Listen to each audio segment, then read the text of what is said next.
Hello friends and welcome back to my channel. My name is Jenny and here I am playing with what will be the last page in this series using my Simple Stories kit that I put together. I will try to link the original video where I show you the kit um, attached to this either in the description or you may see it pop up. I'll try to include it in both places, but here it looks like I'm just adhering a one of the cut aparts, but really I'm kind of just creating my own design and creating a base for this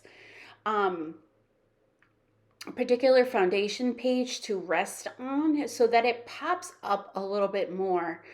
I didn't have that many um, pattern pieces of paper that I thought would make good backgrounds that had these colors in them that is in the larger 6x12 cut apart. So I just kind of made my own using these because I knew the likelihood of me using those cut aparts was probably really low.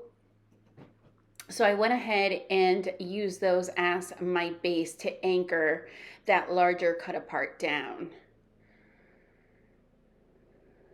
So that is what you see me doing here. This is a really simple foundation page. I believe this turns out, it's been a number of days since I last created this. And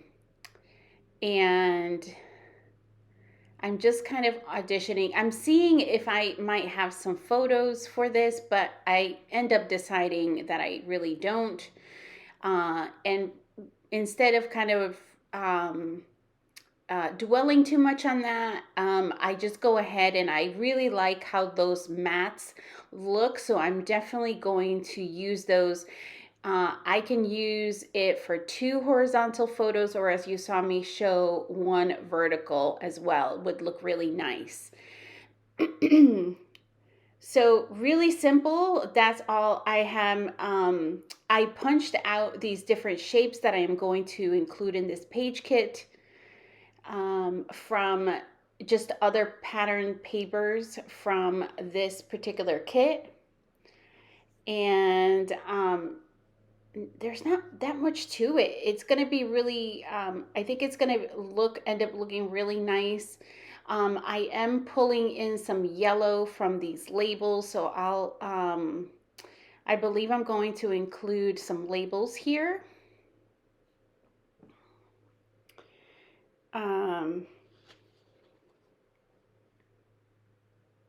And I end up selecting a couple of those large circles and just back them with fun foam to just give it some dimension. I'm including some additional die cuts and labels like I was saying earlier to kind of, and now I'm pulling in some die cuts from the kit because I don't know what photos I'm gonna be scrapbooking. I'm just kind of taking a look at the colors in the layout and pulling out some potential die cuts. I really like how that arrow looks, so I believe I do end up adhering that. All of the other embellishments that I'm pulling for this though are going to just be part of this particular page kit. So I'm pulling in flowers, like I'm just trying to be really versatile in the stuff I'm pulling. But that wraps it up, you guys. It is super simple, and thank you so much.